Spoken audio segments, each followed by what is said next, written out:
Anyway, welcome to Is Artificial Intelligence Something to be Feared or Embraced? An informative discussion with a group of accomplished UCLA faculty from throughout the UCLA campus who are working in the artificial intelligence field. But first, I am Naomi Ellison. I'm the board president of Women in Philanthropy here at UCLA and a graduate of the dental school.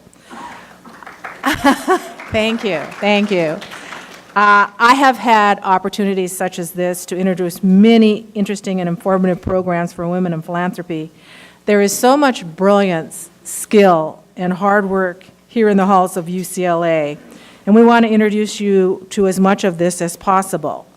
This particular event is an exciting collaboration between Women in Philanthropy and the UCLA Tech Plus Innovation Initiative. Information about these programs is in your seat. Women in Philanthropy at UCLA celebrates and inspires women's giving across the UCLA campus and fosters women's participation on campus boards and volunteer leadership positions. The group celebrated its 20th, so soon to be 25th anniversary in 2019. It now boasts close to 2,300 members who contribute time, talent, and treasure to every corner of the campus. These extraordinary women leaders have roles on many of the advisory leadership groups here at UCLA and also hold positions within the UCLA Foundation. Tonight's program should be very enlightening and informative. UCLA Tech Plus Innovation is a new initiative to help you easily navigate and connect with the hundreds of units on campus at the forefront of what's next. UCLA is more than a university. We all know that. It's a catalyst for progress. This is the birthplace of the internet. From World Soccer Championship robots and our recent gymnastic NCAA champions, woo, 115, to stem cells that destroy HIV, to discovering a black hole in the middle of our galaxy. We pioneer breakthroughs and technologies transforming our world. UCLA Tech Plus Innovation is your guide to the units and people on campus making them happen. Through this initiative, you can learn more about Bruins in tech, the latest tech news, and events from around campus, and discover the innovative breakthroughs new and now within our reach. I have the pleasure this evening to introduce Andres Cuervo. Andres serves as director of UCLA's Tech Plus Innovation Initiative. I wonder how many times you have to say that. And there's got to be an acronym that you use that's probably not so lengthy. Andres leads tech relations for the university and a campus-wide effort to engage the tech sector and foster innovation on campus. He is currently a fellow of New Leaders Council, serves on the board of Out in Tech Los Angeles, and is the vice president of the Palms Neighborhood Council. Please help me give a warm Women in Philanthropy welcome to Andres Cuervo.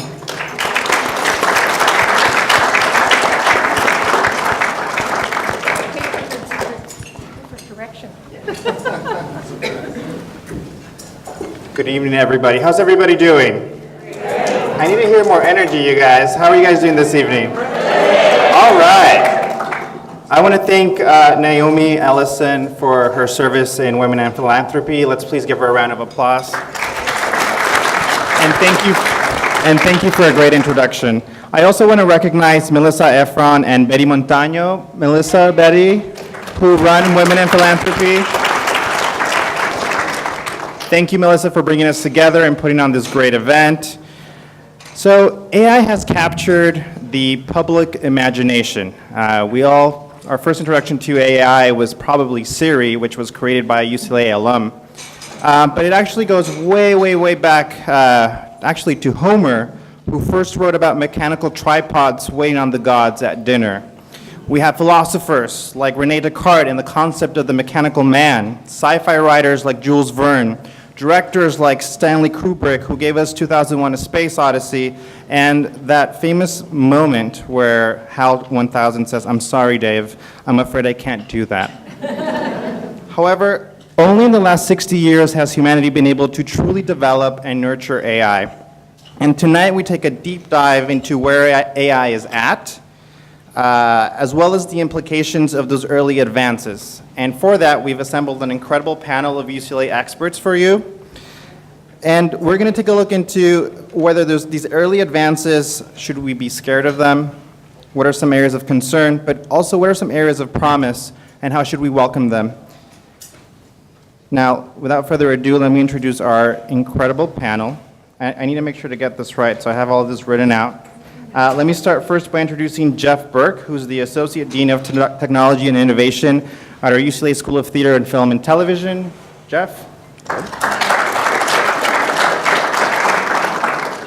I also like to introduce Pamela Hieronymi, who is a professor of philosophy here at UCLA. Pamela? I'd also like to introduce Alicia Solo-Niederman, who is a fellow in AI, Law, and Policy for UCLA School of Law's program on Understanding Law, Science, and Evidence. Alicia? We also have Sean Young, who is Associate Professor at the UCLA Department of Family Medicine and Executive Director of the University of California Institute for Prediction Technology. Sean?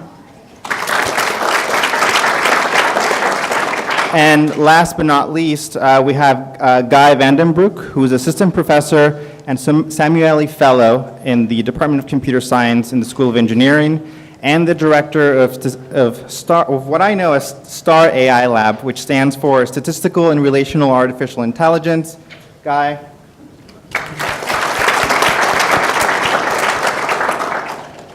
And I think this is on. Not yet? Okay, it's on. All right, so guys, thank you for joining us this evening.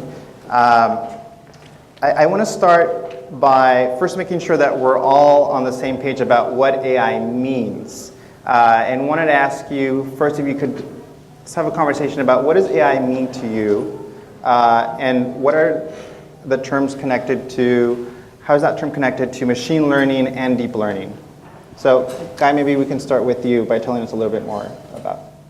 Sure. So it's a little bit difficult because when I teach AI to the undergraduate students, I use about 30 PowerPoint slides to explain this question. So I'll try to summarize everything. So AI to me is the study of agents, meaning computers or robots that act in the real world, but act rationally, meaning that they somehow know what is best and they try to act in the world to do what is best. And this is currently what AI, I think, people that study technically to consider the definition. You can also talk about not acting intelligently, but being intelligent, being like a human. These are all related definitions, but they're a little bit more philosophical. So we try to not get in trouble as engineers by being too philosophical. And then machine learning is a subfield of AI to me, which is the study of computers that learn from experience. So machine learning just means that as you do things in the real world, you improve your performance by some metric. You improve your performance by getting experience in the real world. And then deep learning is actually a subfield of machine learning that is trying to do this learning from experience by learning a particular type of brain-like, but really just a function that tries to predict things from observations. And there's a particular way of learning these representations that's called deep learning, and it's kind of similar to the brain. And I guess that's kind of the brief summary for me. And I hope that makes sense. So AI, machine learning, deep learning, those are the three categories. And they're all one subset of the other. So where we're all coming from is, there's a lot of fear-mongering around AI. I think a lot of folks expect to wake up tomorrow, and any moment now, we might have a sentient AI that will wake up and destroy the world. But we're not quite there yet. And I wanted to ask you folks, tell us a little bit about, in your opinion, where is AI at right now? And how does it connect to the work that you guys do here at UCLA? Anybody can jump in. Yeah. You'll have to pick someone. I feel like a teacher and I have to call on the student. All right, Just kidding. I'll talk about our work. I caved first. I'll talk about our work. I mean, where is AI right now? I mean, AI has been around actually for a long time, but what hasn't been around for a long time is all the data that we have access to right now that we've never had access to.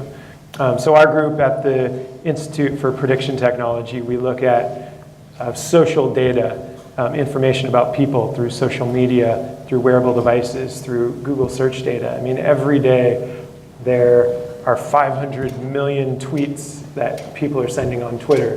Those of you who have kids who may be here who are on Snapchat, 700 million snaps every day. That's something new. That I saw some people looking down right now. I mean, that is something new. That's something, and so it raises the question of what do we do with all this information? Well, we now have more modern statistical and computer science methods than we've ever had before, and we have the ability to make sense of all of this information, of just billions of data points. So to me, what is AI, and you know, you asked the question of should we fear or embrace it? I'm an optimist, and I spend a lot of time talking to myself out loud, so I embrace it. No, I think, to me, my background is as a psychologist. I'm a behavioral and social psychologist, and I'm in the medical school here. And to me, if we could be able to predict people's behavior, if we could predict the future and predict people's behavior, we could address so many real-world problems, so many problems in society. We could be able to prevent the spread of disease. We could decrease disease transmission around the world by 70% if we could make more accurate predictions about people's behaviors.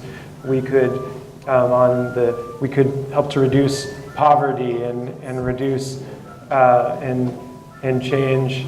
There we go, data right there. They're collecting. They're going to be storing all the information on that. We could be able to have such profound effects, changing gender norms, changing all kinds of reducing crime, and all we would need would be able to predict people's behavior better than we can do right now. Well, we now have these tools to be able to analyze data. We can take genetic data. We can take data from at the biological level. We have social media data. We have behavioral and contextual data. We can put all of this together, and we now have tools to be able to analyze it and make better predictions about people than we could ever do before. We do that by training machines to be able to learn and predict what people are going to do. And that's what we do at our group, at the Institute for Prediction Technology.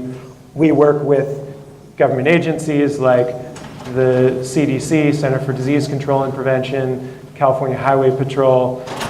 We work with corporations like Facebook and Intel, and we try to solve problems. So we've shown how AI models can be used to predict next week's syphilis cases, HIV. We're working with HIV public health officials to be able to map and model the spread of HIV in order to prevent it.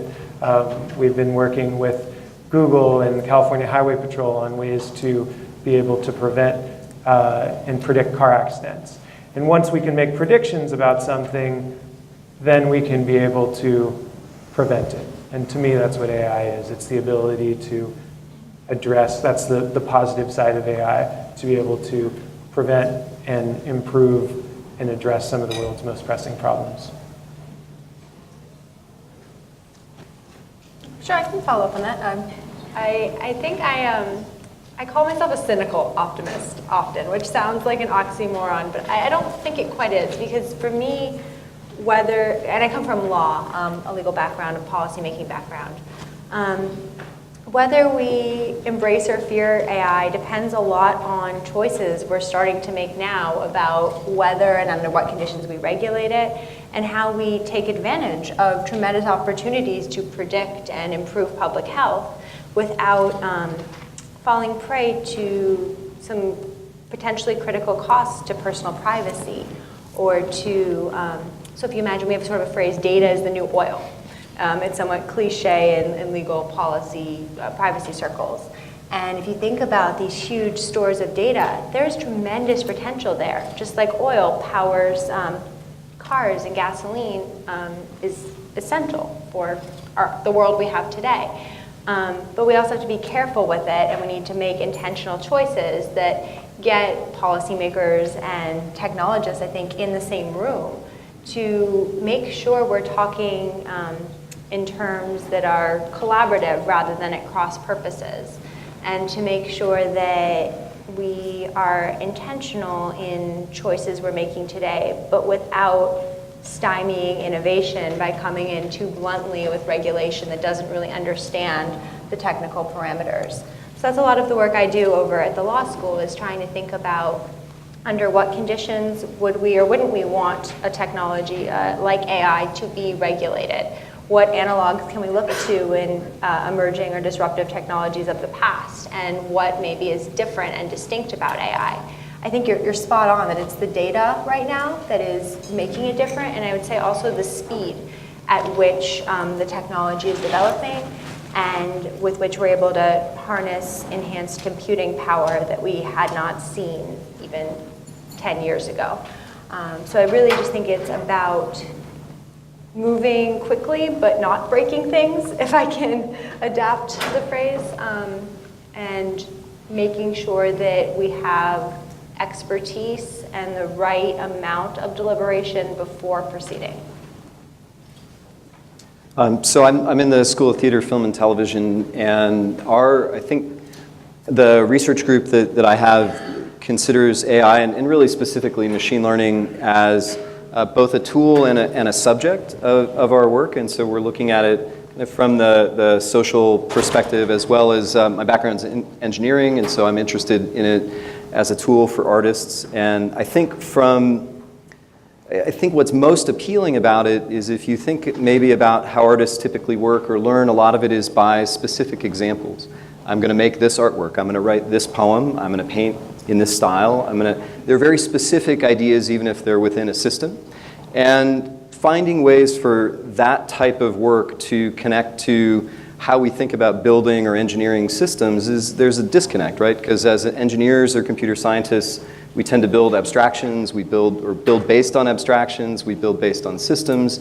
There's a disconnect from the specifics of a given artwork. So what's appealing about machine learning is the idea of artists interacting with a system by example, to show a system a painting style and have it learn that and be able to apply it in another artwork, or extend a piece of music based on a particular musical style or a set of examples, or in the case of the work that we're doing, something as simple as being able to recognize objects on a stage that belong in a particular performance, to show them to the system by example, instead of writing code that's trying to figure out piece by piece how to pick out these elements on stage.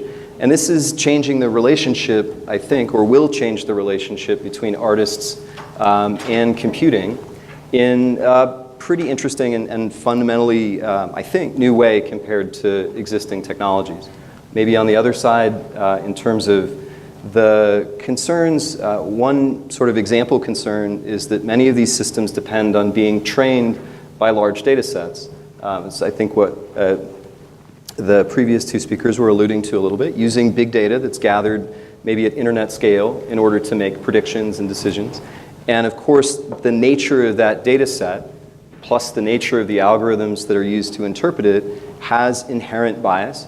And oftentimes the resulting systems or the resulting tools are used without really thinking about what that bias is. And so there are examples of this in the popular press about image recognition being trained on people that look like the engineers that are making the system, which is really not a representative picture of humanity. And I think Many of those things are now being fixed and addressed, but those ideas will keep coming up of where are the biases in large data sets, what does it mean to look at humanity in aggregate, and on one hand we get this great sort of epidemiological power, the ability to predict what might happen for individuals that fit well in that system, and yet on the other hand you have to ask questions about the nature of the data set and the nature of the algorithms.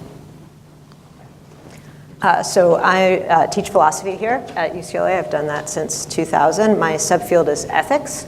And more specifically, I think about human agency and responsibility. And more specifically still, the kind of agency and responsibility, the kind of control and responsibility that we enjoy and bear with respect to our own states of mind, our own beliefs and intentions in particular. So thinking about artificial intelligence, artificial agents is a relatively new piece of my interest. I think that given where I'm coming from, I'm on the more cautious and concerned side. So thinking about human agency, human freedom, human autonomy, we are indeed predictable. We are, at least on a large scale, manipulable. And human freedom and autonomy is one of the things, it's very vulnerable and delicate.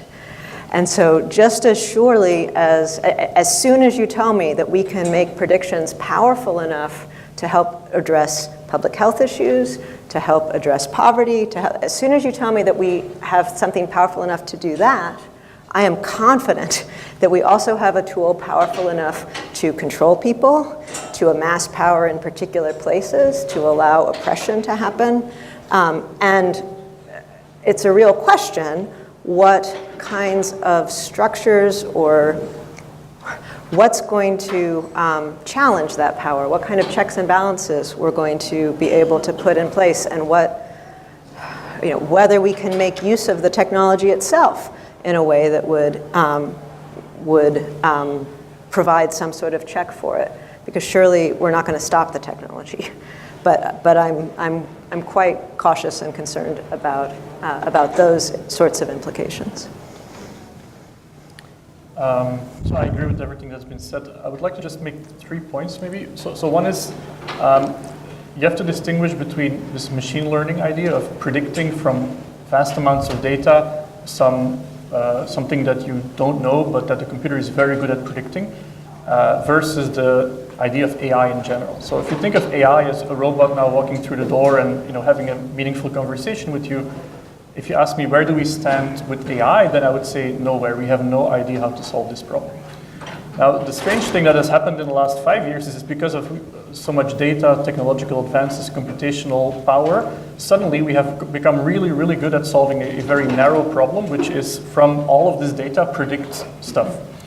And now we're kind of confused because on the one hand, we have this tremendous power that only is able to do one very specific thing, but it turns out that it really goes a long way. It goes a long way in medicine, for companies like Facebook, Google. So suddenly people discover that we can do all of these things, and it's a little bit confusing because suddenly you think that, wow, these computers are intelligent while they're actually really only good at one specific thing, but that specific thing is super valuable. So we're a bit confused, and then there's all this excitement about, what can we do with this? This is just tremendous opportunity, financial, also for society, things, good things happen. But on the other hand, it's also kind of like, we just invented concrete, but we don't really know how to build a bridge, right? So we have this tool that is not going to get any better in the near future. We have very, very good machine learning tools, but we don't really know how to use them properly.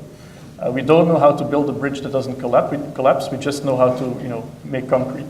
And most of the AI research, and also in related fields, is about how do we take these tools and make them ethical, fair, robust, safe, and so on and so on. How do we talk about legal issues? So we have basically these 3 points. AI, we really haven't solved yet. Machine learning, in a very specific sense, we have achieved immense power, but then we don't really know how to use it properly yet. And that's where most of the research goes now. That's where we stand. And I think you bring up, that's such a great point into the next question, which is that most of the public is functioning from an idea that there's work being done on a sentient, self-aware AI. We're nowhere near that, but we do have these tools now that are able to comb through large volumes of data to identify or produce new sets of data that have powerful uses in various areas. And that gets us into data in general. And question for you guys is, so we've seen data in the last 5 years. I think now it's the largest growing career. Data scientists, specifically, our School of Information Studies here at UCLA is actually going into that general area too. There's a great promise with data, but there's also great dangers in this use, and it gets us also into privacy and security. What are your thoughts as our data continues to be mined by companies, rogue agents, and otherwise? What are some promises that you see in that use? But what are some greater dangers, and what would you recommend to the audience in terms of what to keep an eye out in terms of data? I feel like you're looking at me. I think data privacy is near and dear to my heart, as I suggested. It's very tricky because on the one hand, I would love a world in which we were all able to parse privacy contracts and understand really complicated terms of service, or better yet, have companies provide clearer, more, not 1,000 or 100-page privacy terms of service. But it is tremendously challenging. We live in a capitalist society, and companies want to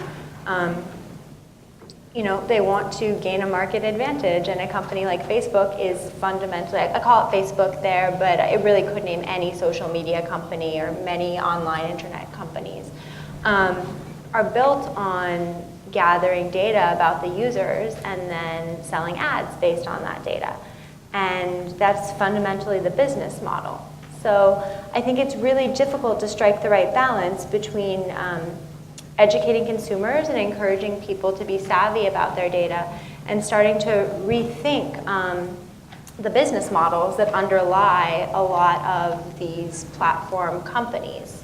Now, there are many different plans on the table. I won't go into the technical or legal details, but everything from regulating companies like public utilities to thinking about it in terms of monopoly issues. Are these companies just too big, and therefore there might be too much centralized power associated with use of data?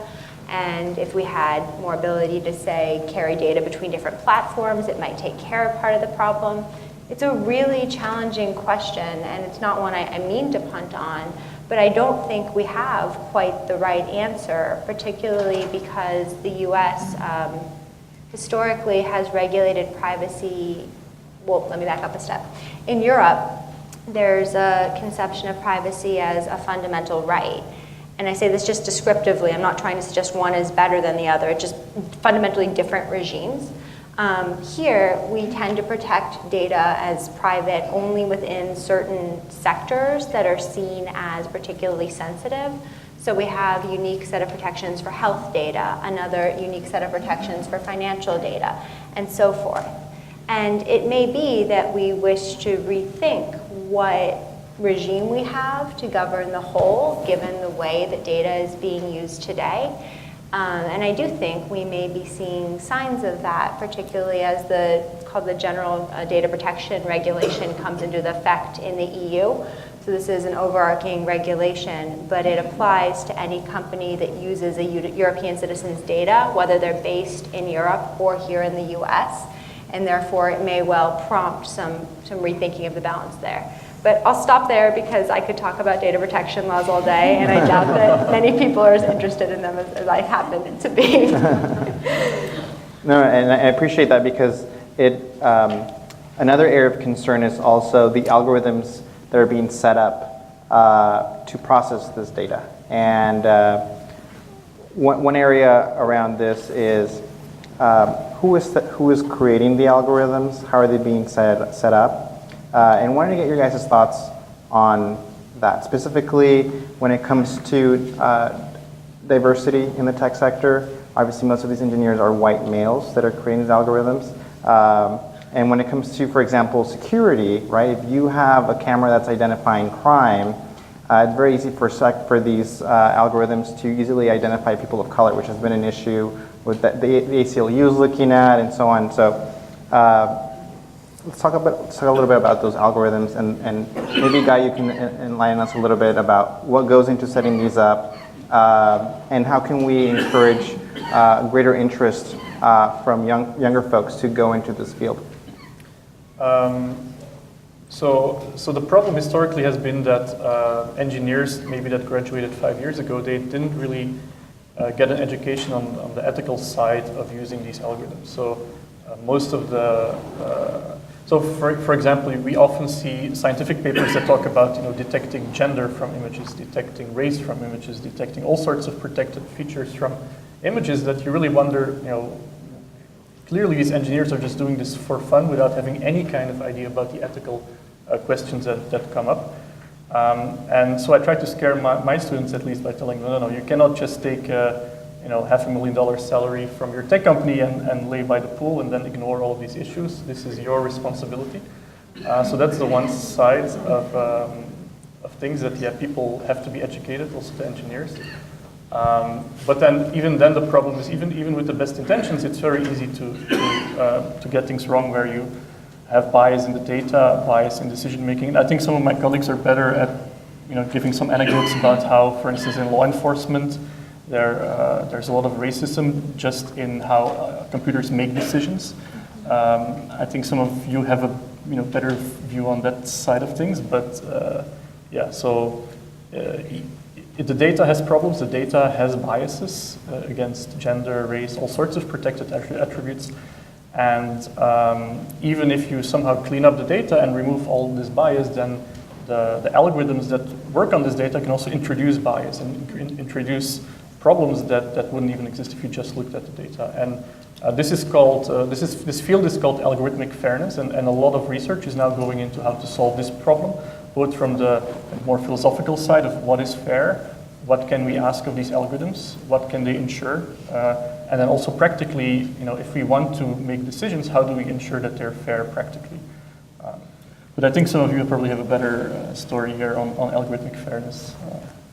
I think it's hard in some senses because if an algorithm is produced by a private company, then they can often claim trade secret protection, legitimately or not. And so to take a concrete case, there was a case in Wisconsin you may have heard of. ProPublica did an expose on it. It was called Loomis v. Wisconsin, and it involved the use of an algorithm. There was an algorithm produced by a private company called NorthPoint. The acronym for the algorithm is COMPAS, and it was used as one factor in sentencing by a judge. It was not, basically the algorithm would come up with a risk assessment score for a criminal defendant, and then the Wisconsin state law permitted the judge to take that into account in deciding how to sentence the defendant. And there was some, I think, really good investigative journalism done that showed racial disparities. In particular, the algorithm seemed to be biased towards Black African-American defendants, and just had sort of systemic racial error, which turned out, I believe, and correct me if you have a different perception of the data behind the scenes, but to reflect biases in society of the rates at which people from different races had historically been convicted and how the algorithm was picking up on these patterns. The problem is, and the reason I bring this up, is in court, a private company can legitimately claim trade secret protection. So no one can really know exactly how that processing is happening. So it becomes quite difficult to assess whether something is fair or unfair when it's a bit of a black box. I think government agencies might, and I believe there's some pushes to do this, but encourage companies as a condition of contracting with law enforcement that they must make their algorithms, if not open source, at least open to inspection or auditing in some form. And that might be at least a first step. So my understanding, although I'm, as I said, a newcomer to the area, my understanding is that the problem is not merely about copyright protection law, but that the problem is in the technology. So I don't mean to say copyright, so trade secret Sorry, is not, trade no. secret. I completely agree with you. There are two, let me clarify if I misspoke, just to be completely clear. There are at least two layers of problems here. One is opacity in the ability to parse and check the technology, and then the other is the way in which, even if you could look inside, there might be reproduction of pre-existing societal bias in the encoding of the algorithm. Right. So just, I mean, maybe it'll help. As a newcomer, maybe I'll give a newcomer gloss. There are right now apps being made by private companies that are being used by police forces to decide where to search and where to do a search, that are being used to decide what parole should be done.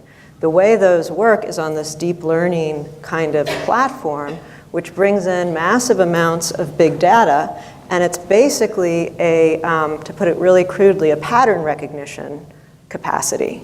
But it's a pattern recognition capacity that, as my understanding of it, is a bit of a black box. We can't really see exactly what of the data that came in is determining what the decision is that's coming out. And that's in stark contrast to how we think of ethical decisions that affect people's lives. Right? We think of, if you're going to impact somebody's life in a significant way, you need to be able to justify yourself. You need to be able to give reasons to say what the rationale is and why it was that you're impacting their life in this way. But this kind of technology makes that, at this stage, difficult to impossible, because you can't say what of the big data is driving the output.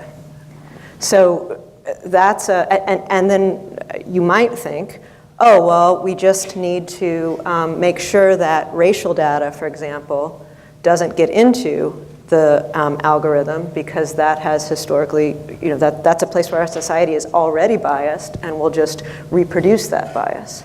The problem is that the way big data works, the way the data in the internet works, there's proxies for that.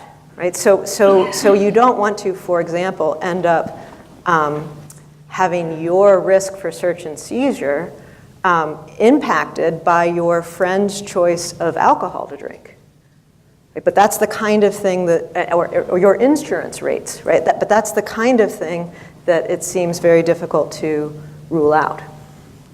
One thing that I think is important, and I'll move to a higher level of, bigger picture of, I don't think it's the machine that is the problem.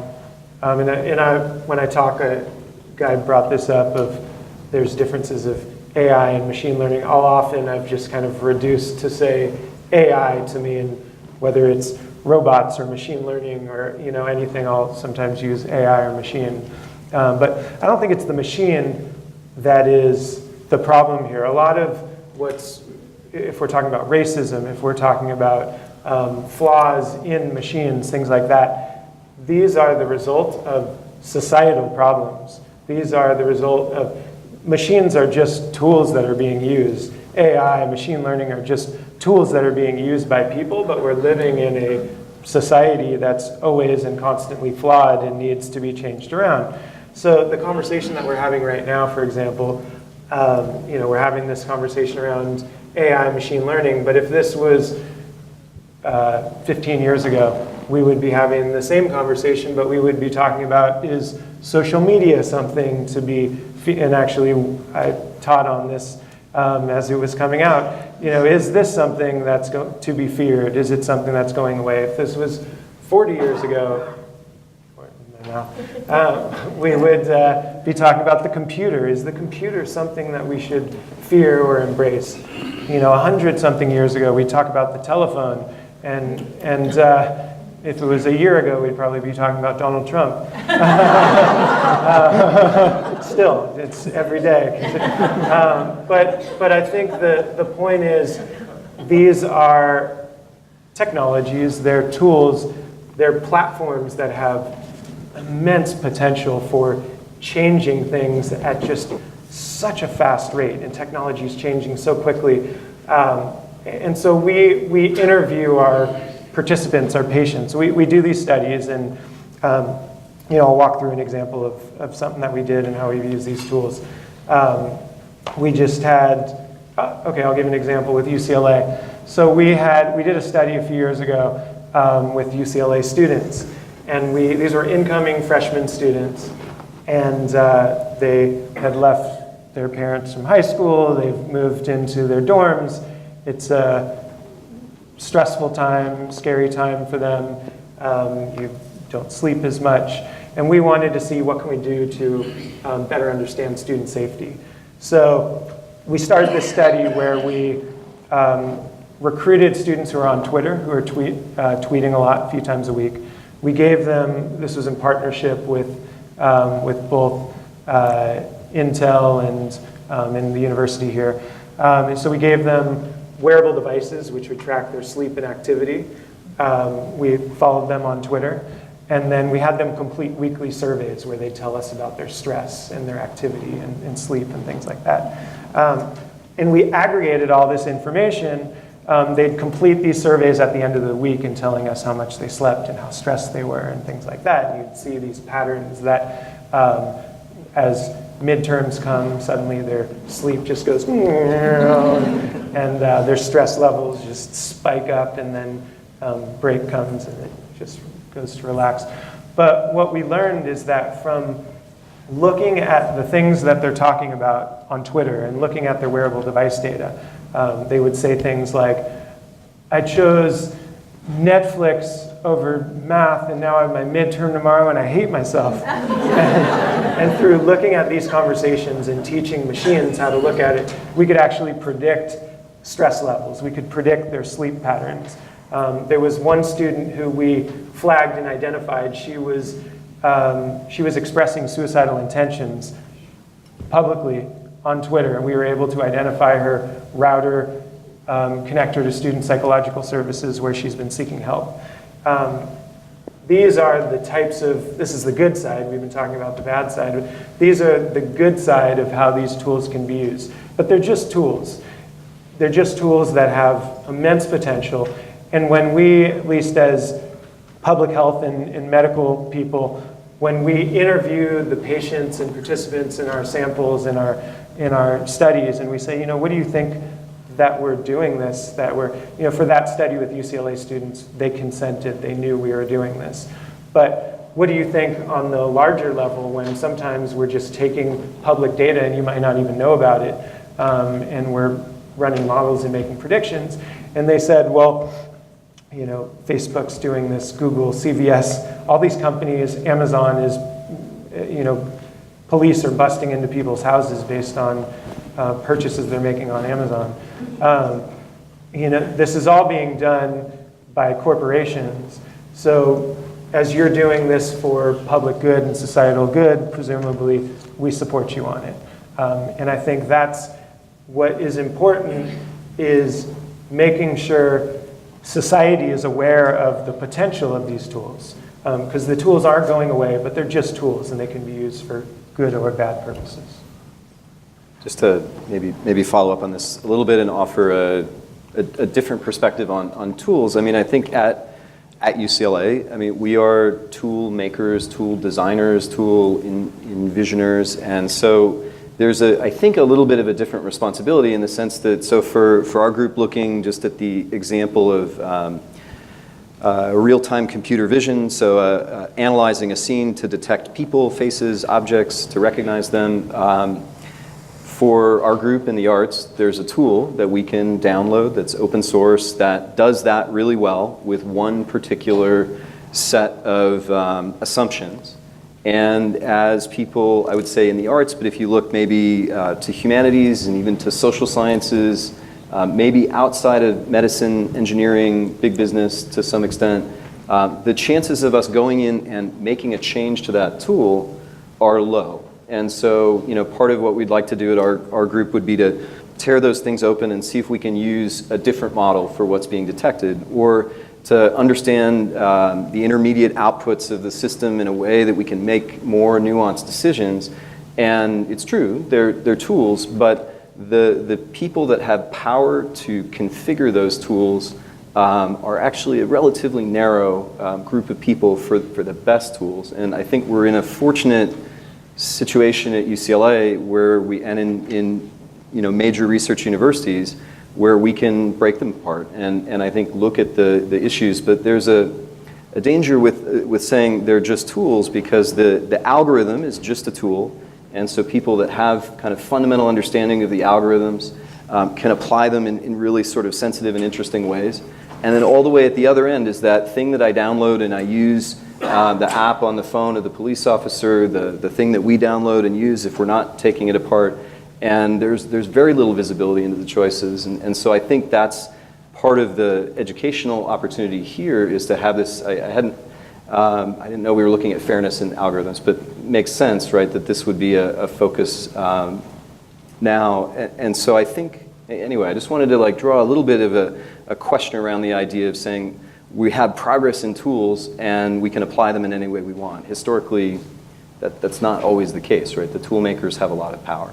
And I love that you bring that up, because just today, actually, Amazon unveiled a new tool, which is they can now deliver packages to the trunk of your car. So you give them access to your keys, and then they drop off the package in your car. And then we don't, from a public consumption standpoint, we're not thinking of what does that mean? Sure, but now they know they have access to our car keys, and it gets a lot more intimate, which gets us into some very real moral dilemmas in this field, and sort of breaks the illusion that tech is neutral, that these machines are neutral and sort of know-it-all. And so as tool makers, as academics that are in this intersecting with this field, what are some frameworks, either personal or in your work, that you guys utilize or keep in mind when working with this technology? So there's maybe one thing I can bring up, which is related to the decision making and also the fact that we don't really know how to use these tools. So now we have a little bit of a problem in the sense that we have certain tools that are really, really good at making predictions, but we have no idea why. So this tool will tell us, sorry, we have to remove your kidney, but I don't know why.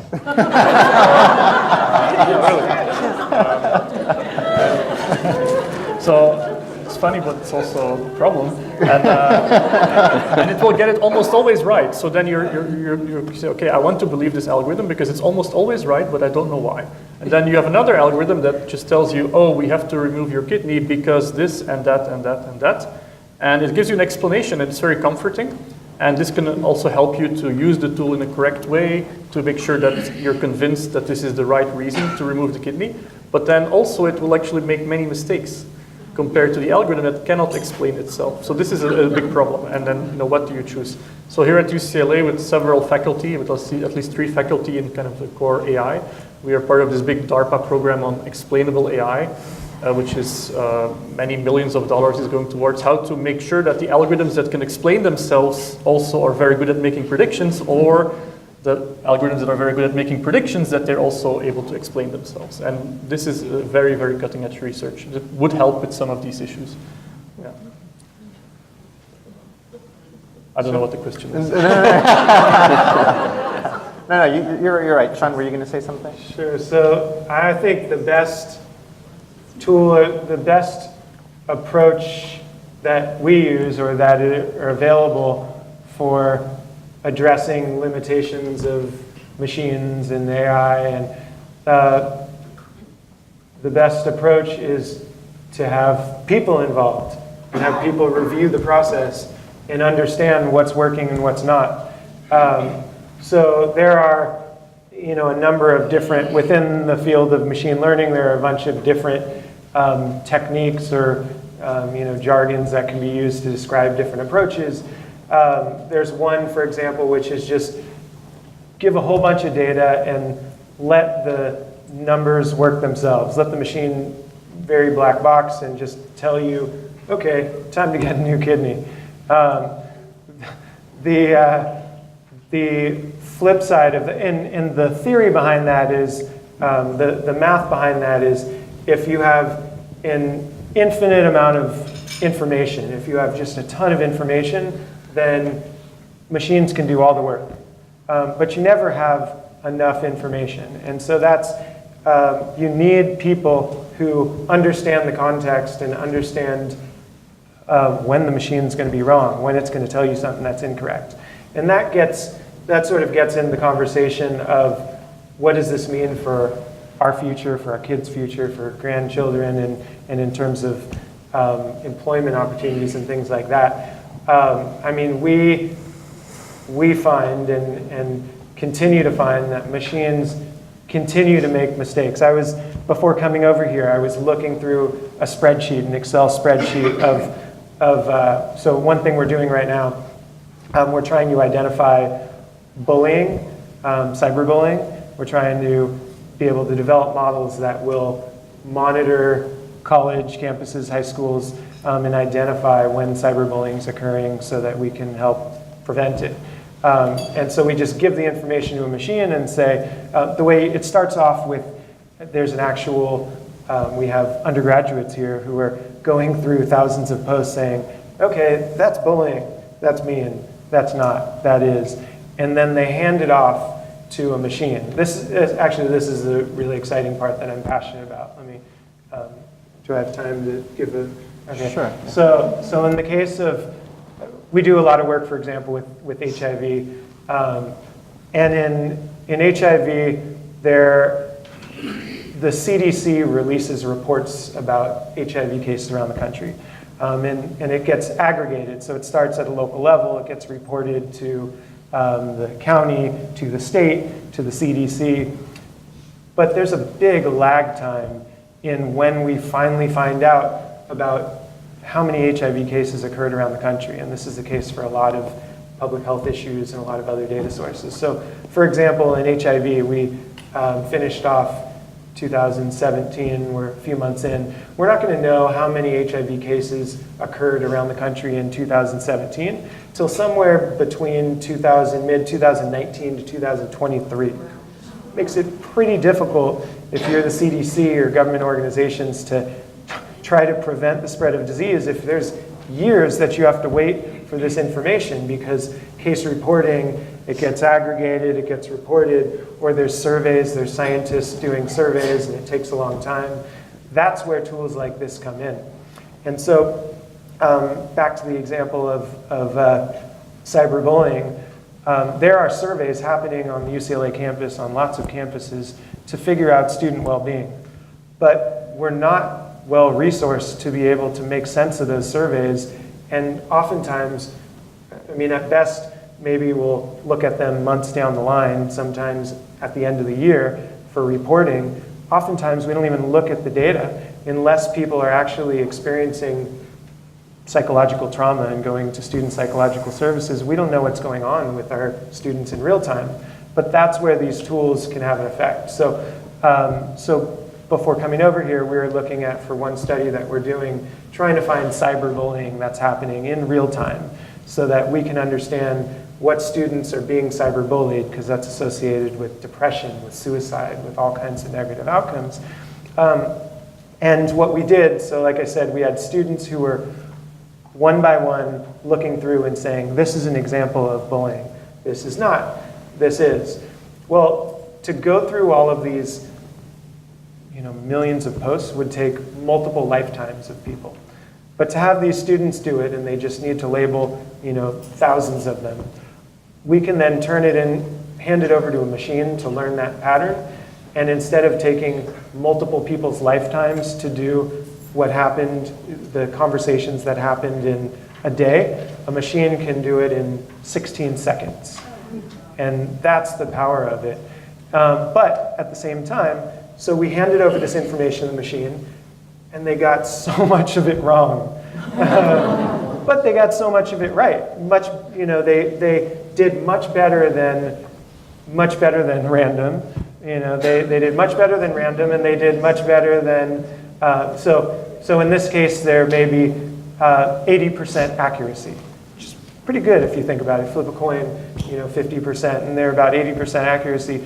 But what I was doing was going through, so what happened in the 20% that they're wrong? and let's try to figure it out. And we can't really rely on machines to figure that out. We need someone to look through the data.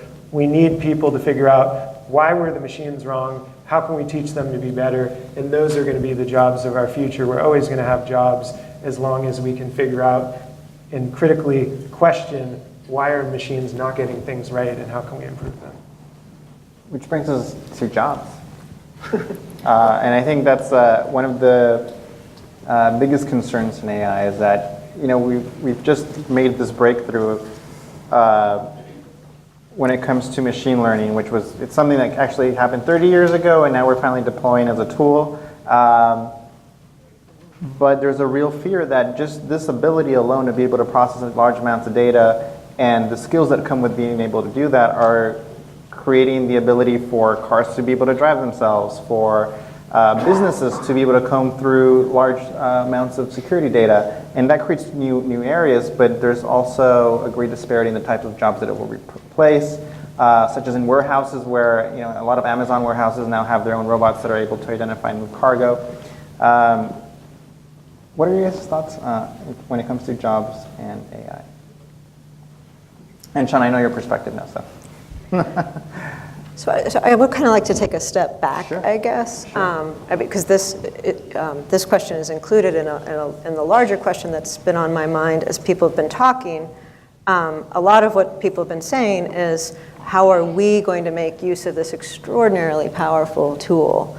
And you know, again, just as surely as it can find bullying, it can also find, you know, people who are trying to advocate for the political progress, for example, that they would like to see happen in a culture. Who's the we here? Right? I mean, we're not in a really good cultural moment to have a we. And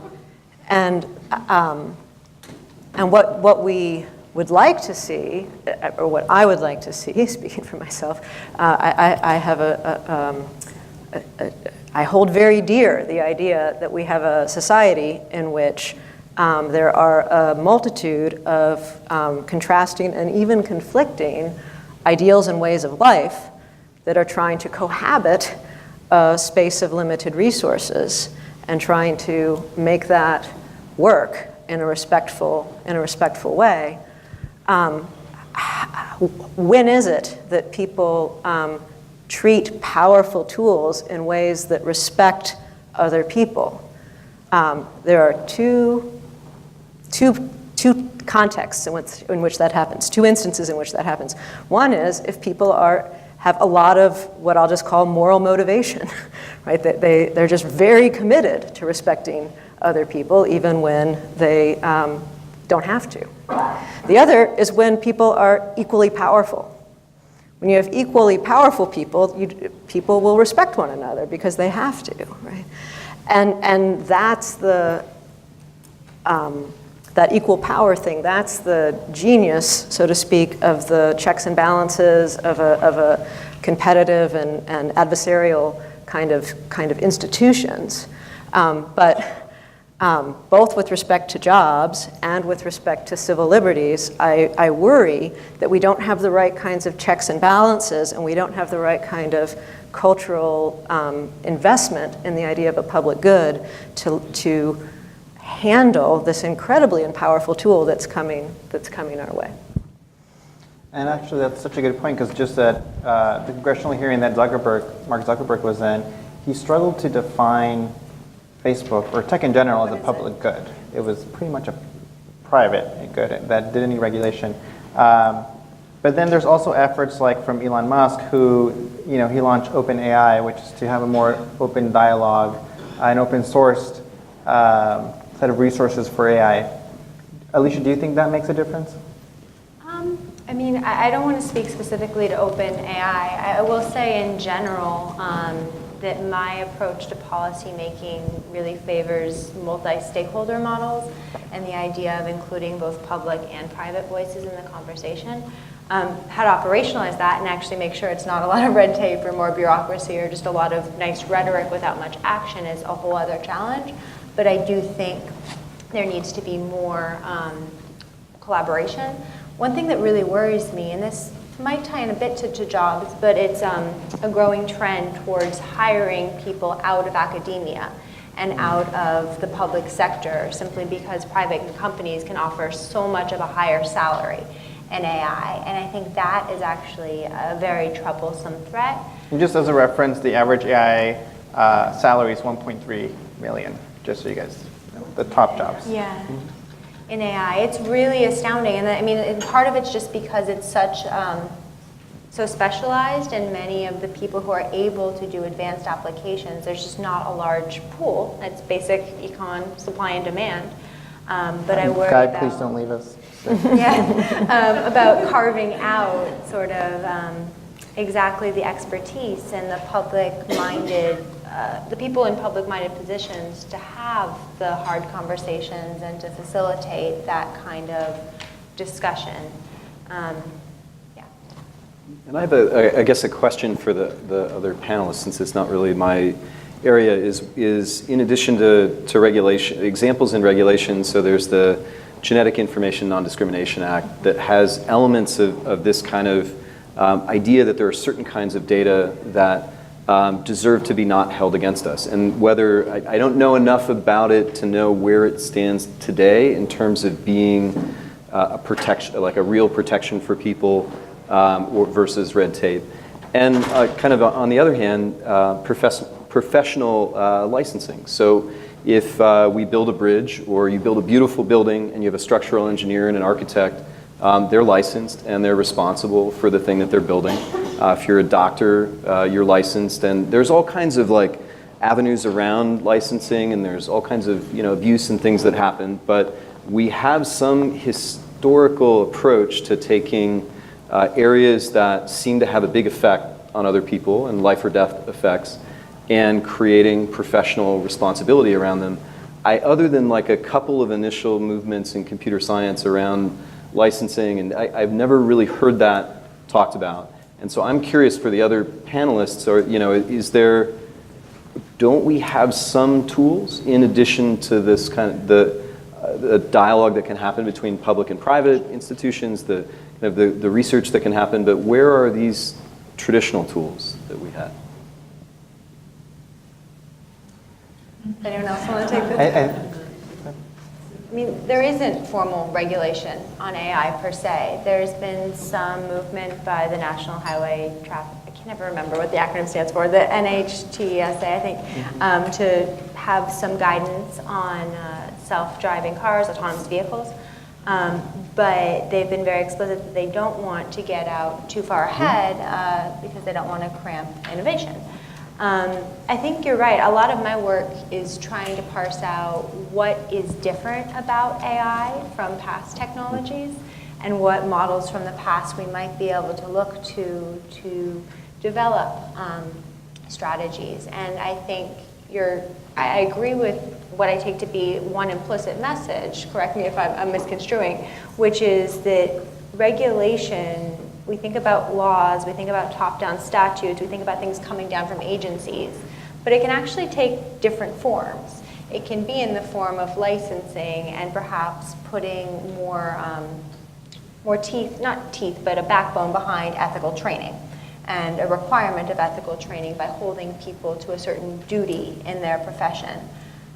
There is one law school, some proposal, some professors have this idea of what's called an information fiduciary. So the notion that those who possess your data should be held to, much like someone who acts in your finances, to act in your own interest rather than in the commercial interest. So there are moves towards thinking about how do we approach this space. But I think that the number one lesson I took away from the congressional hearings is that Congress doesn't really know right now. And it's an interesting position. And that's why I brought up licensing too, in the sense that I think in the article that had these salaries for AI researchers that you're referencing, they said there were 22,000 jobs, there were 22,000 people that were qualified to design, I forget the exact criteria, but to design original kind of advanced AI applications, and that's why the salaries were so high. If those 22,000 people formed a professional society and licensed each other, that would be a bottom-up sort. And I'm generally optimistic about technology and our ability to kind of find ways to have this kind of great power and figure out how to wield it appropriately. But I would let me be bring curious up about two licensing. other sort of formal methods. It's not licensing, but there are initiatives called standard setting organizations. So the IEEE has one. There are other various organizations, and they're aiming to basically come up with ethical guidelines for AI. And so there are similar efforts. They're self-regulating. They're not binding in a formal law sense. I think soft law might have a great deal to offer here. So that's the first thing I'll point to. Another thing, it isn't in the US, but just today a number of European countries announced a coalition to come together and think about AI collectively, sort of akin to the CERN collaboration, but for AI. So I think there is some creative thinking going on there. That's a great point because actually just in China, we were talking about Europe and America, and in China it's so fascinating that obviously it's a much more top-heavy down environment, regulatory environment, and they just banned, the name of the company I think is ByteDance, and the app essentially recommends news to you based on your use and your interests, but they banned it because they thought that the AI also needed to make sure to include in its algorithm the values of the Communist Party, and that to make sure that the state news media articles and news was imbued into the algorithm. So on that note, I wanted to, and we're getting close to Q&A. So clearly AI brings more questions than answers, really. What are some, looking forward, what are some areas of interest that you see that AI needs more work, and how does that connect to where your specific work here at UCLA is at as well? So maybe one specific problem that we really don't know how to solve, and it relates to the story you just told, is how to align the values of humans with the values of computers. Because if you know exactly what you would like to predict, for instance, whether people are writing violent things on Twitter, or whether someone has cancer on an X-ray, it's relatively straightforward to figure out how to do this. But for most problems that currently AI, or especially in the future AI will be used for, we don't really know what the objective is. And for example, this is exactly what went wrong with quote-unquote fake news, and fake news on Facebook specifically, and on Twitter, and on all of these social media sites, is that on YouTube also, the recommendations you get from YouTube is another example. The problem there is that the objective function of these companies, they thought, was just make sure people stay on the website, they click on the links, they read the articles, and they come back to the website. And then you would build an AI that just tries to ensure that this happens the most possible, to the highest degree possible. And then it turns out that people are actually not happy when they're constantly on these websites, and they're also not happy when they're being fed wrong information. And when you try to, quote-unquote, hack people to be on these websites, you're not really helping society, you're not helping these people, you're also not helping your own company, because your stock will go down once the scandal hits. So it turns out that there's other criteria in what AI should be optimizing, and we don't really know how to mathematically describe this. So that's the value alignment problem. And it's the same thing in China, where the Chinese government says, no, we have certain values and we want them to be part of what the AI is optimizing. And we don't know how to do this, and this is also a research problem for the future.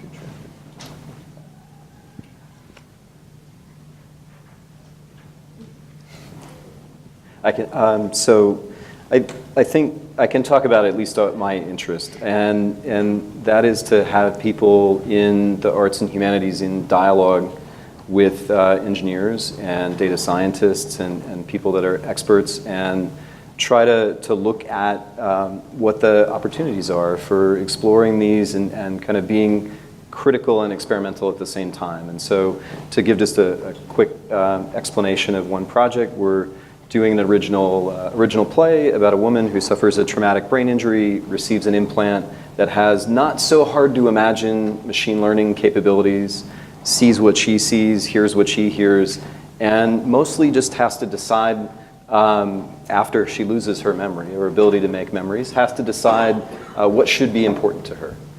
And so we're doing that by trying to use a little bit of existing machine learning technology that will work with an actress, and we have to then build the technology, tear it apart, look at it, talk about it to the people who would direct, design, stage the piece, and use that as a way to understand the issues while not being afraid of having the technology in our hands and looking at some of the really interesting possibilities for us. So I think for me, that's one of the things that a university like UCLA offers, is the opportunity to have that kind of chance to really explore both the context and criticism of something and making something with these new technologies. I think I echo your passion for connecting different perspectives. I think that law, clearly, as I've suggested before, law and policymakers should not be operating in a vacuum, and we should be figuring out when you say fairness and a fairness in an algorithm, how does that connect up to concepts in due process or concepts of criminal defendants' rights, and when are we saying the same terms but in fact meaning different things in ways that make it harder to crack the alignment problem or other fundamental issues in coding and programming. I think I'm also, so my work right now and the others in my project is focused on the political economy and the strategic deployment of AI. So rather than focusing only on immediate discrimination issues or focusing on far-reaching concerns about superintelligence, taking a step back and saying, okay, how are the choices we're making today going to shape who has power in the next 5 to 10 years over the deployment of this technology? What governance structures might we wish to build? And who should be part of those conversations, and how can the institutions that we're creating and the checks and balances that we're developing make sure that we're consulting the right actors? And it's big questions, but I think it's interesting and tremendously important questions, and I've been privileged to be part of a very interdisciplinary set of conversations here at UCLA in a way that I think is really essential. So I'm right now trying to finish up a book on free will and moral responsibility, so on human agency, and there I think the one important piece is to understand our own, the extent and the limit of our own control over our own lives, and the ways in which we can be manipulated, and the ways in which the protections against that really have to do with others limiting themselves. And so that's an ethical project. It has very little, it has nothing directly to do with artificial intelligence, but it seems to me relevant to what's coming. I would like to, in the future, think about whether there might be a way to model kind of ordinary moral reasoning, or at least one piece of ordinary moral reasoning. There was a time in the 70s where ethical philosophers were thinking a lot about rational choice theory and game theory and a kind of more technical approach to questions of justice and fairness. And it might be a good time to revisit some of that and think it through that way. And I'd say, as I said, I'm an optimist. I think it'll work itself out. I think it's there are and there will continue to be struggles, and from the struggles we'll learn, and we'll learn how to improve, we'll learn how to improve. And I think what really, whether it's AI or just tools and technologies in general, can be used to help change and inform society. We have so much power as citizens. I think, from a hacker to someone who can really influence the world in a positive way. We have so much power now with tools like this. But one thing that's not happening and why we're experiencing these struggles is that, broadly again, AI is not part of our daily lives and thinking. We're not thinking about it even though it is part of our daily lives. And what starts to happen is, and this is me talking as a psychologist now, what starts to happen is, an analogy is self-driving cars.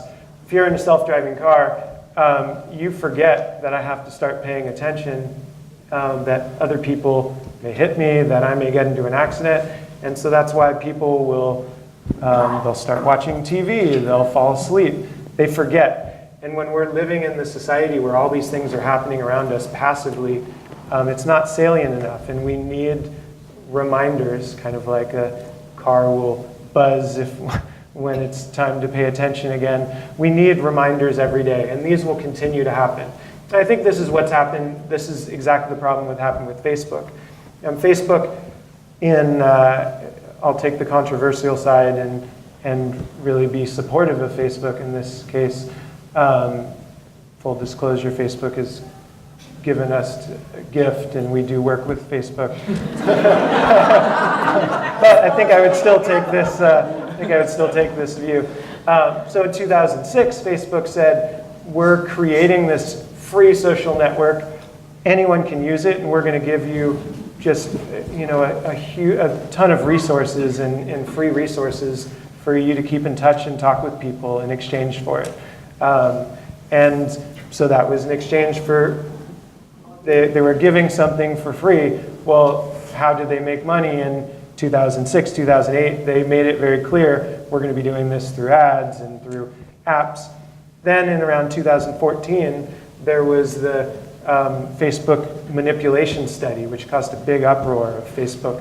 They're controlling us and voting. And we keep on being reminded of these types of things, but there's delays often in years of when we're reminded, and so it's not on our mind on a daily basis, and that's why I think these kinds of problems keep on occurring. And what we need to do is be more aware on a daily basis of what is the impact of everything. We're being monitored right now. We are no doubt we are being watched. There are sensors everywhere. Wave to the camera. And 10 years from now, this data is going to be used and going to be turned into information and machines and technologies. And we need to start thinking about this on a, at least day-by-day basis, if not minute by minute, having it in our mind. And I think the same tools that are monitoring us can help us to think about these things, to be able to prevent and work these problems out in the future. So I feel like we could just chat for days. Thank you guys. You guys are incredible. Let's give them a round of applause, please. Thank you so much. We're going to move into Q&A. If you could just keep it really short and say your first name. Just raise your hand and we'll have somebody come by and give you the mic. In the meantime, I'm glad you brought up Facebook because we're actually hosting the Vice President of Operations from Facebook on May 10th here at UCLA. So if you're interested, look that up. So I think we have someone? Yes. My name's Deirdre. By a show of hands, I was just curious how many of you have a Facebook account? We have some questions over here. Hello. Yes. Go ahead. Hello, yes, my name is Jessie. I'm an infectious disease specialist with a background in public health. And I'm grateful to hear all of you. Thank you so much for sharing the information in your field. When you began to talk and explain AI, I remember this sign I had on my door when I was an epidemiologist at one of the hospitals. It said, "Drowning in information and starving for knowledge." So that just kept coming to my mind. And so my question is, what skills and tools and guidelines, and you've answered some of this, would one have to develop in order to avoid that, just gathering information but not really having any knowledge? And then my second question was concerning how do you use AI to facilitate something that Sean kind of hit on, the infrastructure of the United States of America being as it is? How do you see AI facilitating the deconstruction of a racist society? Big questions.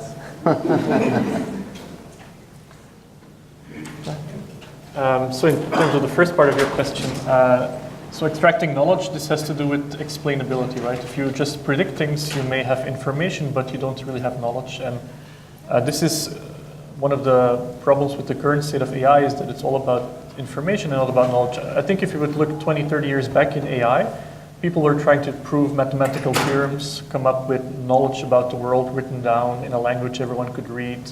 And there used to be this goal of extracting knowledge using AI, and I'm sure it's going to come back. Currently, we just don't have the tools. So people haven't forgotten this goal of knowledge yet.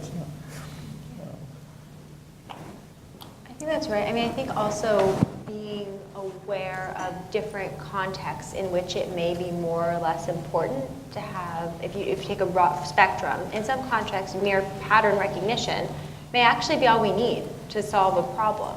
In other contexts, it may be critically important to have explainability because you're going to be perpetuating potentially horrible injustice if you don't. And so I think being intentional about the required degree of explainability it won't solve the problem of drowning in information, not having any knowledge, but at least we can know when we actually need knowledge, when it's mission critical. I also take the second part of your question very seriously. I don't have an immediate answer. It's a tremendous, I want to think about it more precisely because I think it's a very important question, but I don't want to be seen as passing on the question. I guess I have one thought on the last question. There is so I guess I feel the responsibility to balance my own comments that seemed a little critical. I think there is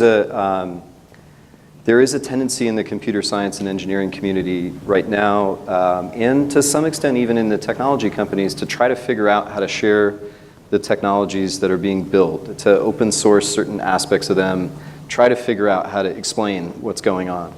And it seems like maybe there's an opportunity there that happened a little bit in robotics, which was to get young people from all different backgrounds interested in computer science or engineering or math or even just some new aspect of building things by kind of finding a way to make kits out of this thing that was previously unapproachable as a field.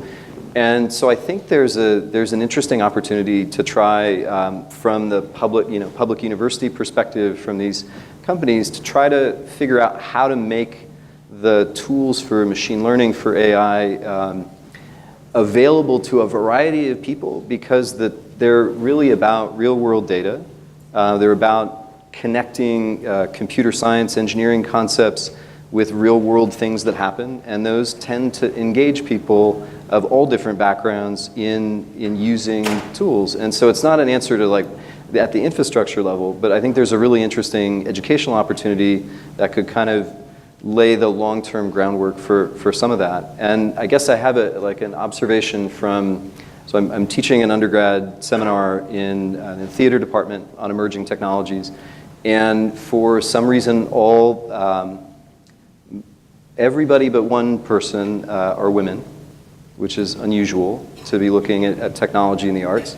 And the one young man is a person of color. And so there's something about the idea of technology in creative expression that was really intriguing for them. And I think there's a similar sort of opportunity that makes me more hopeful than I might have sounded earlier.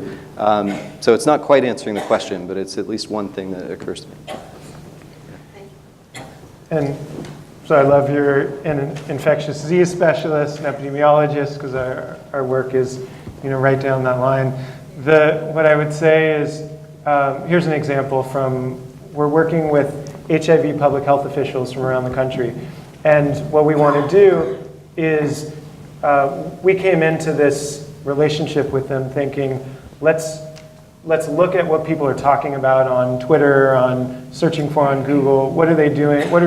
Let's take all this public information, and we can see people will share anything and everything on Twitter, by the way. They will tell you who they're having sex with, drugs that they're using.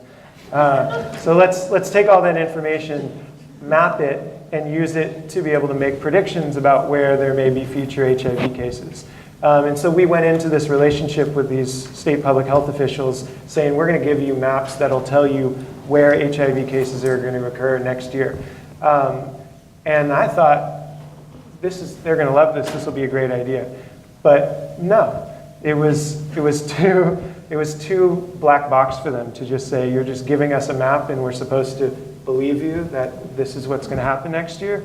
So what they told us they wanted was, open up the hood, show us how this is working, show us what are the conversations people are having. We want to see where they're talking about PrEP, pre-exposure prophylaxis, which is a medication used for HIV. So they wanted to learn and learn how the machine is working and how the modeling is being done. And I think that's how we can address these types of things. Don't go in there thinking we know how to build what's right. Don't go in there thinking this is the answer, but listen to the experts, listen to the population, and when people ask questions, teach them and build things that will be received by others so that it benefits as many people as possible and we all learn through the process. Yeah, and I think access to technology too in your study. The question is how many people did you omit because they didn't have access to social media and all that? In the case of Twitter, they say about 15 to 20% of the population uses Twitter. And we look at tweets that have location data, and that's only about 1% of all tweets. So we're talking about a really biased sample that we're looking at. Any other questions? Lots of questions. We have one right over. Yeah. Yeah. My name is Diana, and I have a very logistical question about artificial intelligence.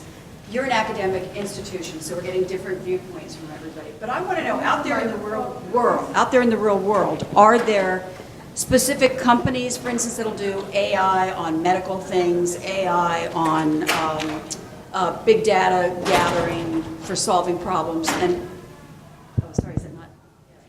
and who's asking the questions?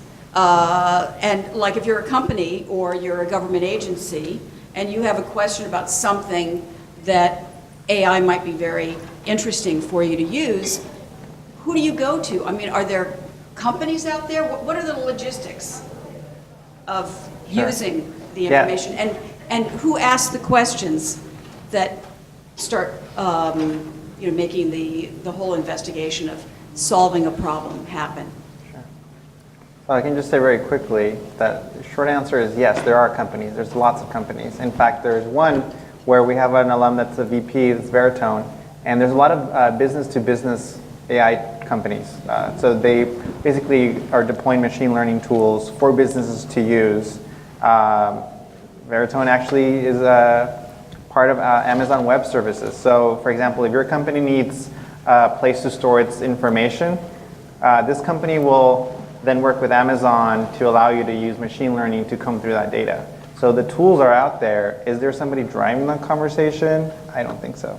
But maybe you guys have any? Let me ask you on the medical side, for instance, because I mean, there's so much on the medical side that AI could be amazing. And first of all, disseminating that information to doctors and to institutions, I mean, that's a whole question unto itself that I think needs a lot of work. But who is directing, like, okay, would like to use it in this area, in this area? Are these academic institutions that get this directed? Are there medical institutions that are Companies. So IBM Watson, looking at, let's build partnerships with medical institutions. Let's build partnerships with hospitals. Let's get people's medical record information. Let's get their radiology scans so that we can predict or diagnose disease better than physicians out there, and they're working on these kinds of things. Who's asking the questions, though? And I mean, sorry, you're saying these big institutions I will are- have you guys connect after, just because I want to get as many questions as possible. We'll stay, but I appreciate it, and sorry about that. We just have lots of questions. I saw more questions in this area. Someone has a mic already. Awesome. Yes. Hi, thank you for your time. My name is Steve. Since you guys deal with college students predominantly, what is their feeling about privacy and their data? Obviously, they're on Twitter and they're tweeting everything that they're doing. Does this even an issue for the college students that you're dealing with? The privacy of their data, what's being tracked? Because if they're on Snap and Twitter and Facebook and they're posting everything about their lives, does it even matter to them? So, if I may, I disagree respectfully that younger generations don't care about privacy. I actually think they're extremely sophisticated in managing privacy. They might have different accounts for different audiences. They might have different, I mean, I say this not to scare you or to say, I think it's it risks being overly simplistic to say people are using social media, therefore they don't care about privacy. I resist that particular characterization. There's actually some really interesting work out of what's called the Berkman Klein Center for Internet and Society, where, full disclosure, I worked for several years, but researching, they call them digital natives, and the practices of younger generations in curating their online practices. And I mean, I've seen this similarly in law students. I think their ideas about what privacy and informational privacy specifically can and should mean has changed throughout law school, but they're actually quite savvy about it as far as I've seen. Last question. Hi, I'm Carol. For Dr. Young, but also the rest of you, it's one thing and marvelous to be able to collect all these millions and millions and millions of amounts of data on HIV or anything else to get information about behaviors, but how do you change the behaviors? I have 10 seconds to answer. I'm a behavioral psychologist by training. Actually, I sort of backed into this area because we were doing interventions and have actually had a lot of success. I wrote a book that came out this past year called Stick With It, and it talks about how we change people's behavior, and it goes into a lot of detail about it. All right, let's give another round of applause to our incredible panel. Thank you so much. And thank you for joining us this evening. That wraps up our program for this evening. Thank you so much. All right, I'd like to thank UCLA's TI for co-sponsoring this event, specifically Andres Cuervo for moderating. The panelists, yes. The panelists for participating and the guests for attending. I also don't know that if today China came out that they were using facial identification and they were giving people demerits for crossing not in the crosswalk and smoking in areas that they weren't supposed to be smoking in, and a gentleman was making Twitter comments and they decided he shouldn't be traveling very much. So as soon as legal and philosophy get together on that one, give us an answer next time. And on that note, our next Women in Philanthropy program will be a networking event on June 19th or 20th, we're not exactly sure, with a panel of experts sharing advice in our Stories of Success series, The Value of Impact Investing and Strategic Philanthropy. Thank you all so very much for coming, and thank you for this very interesting presentation.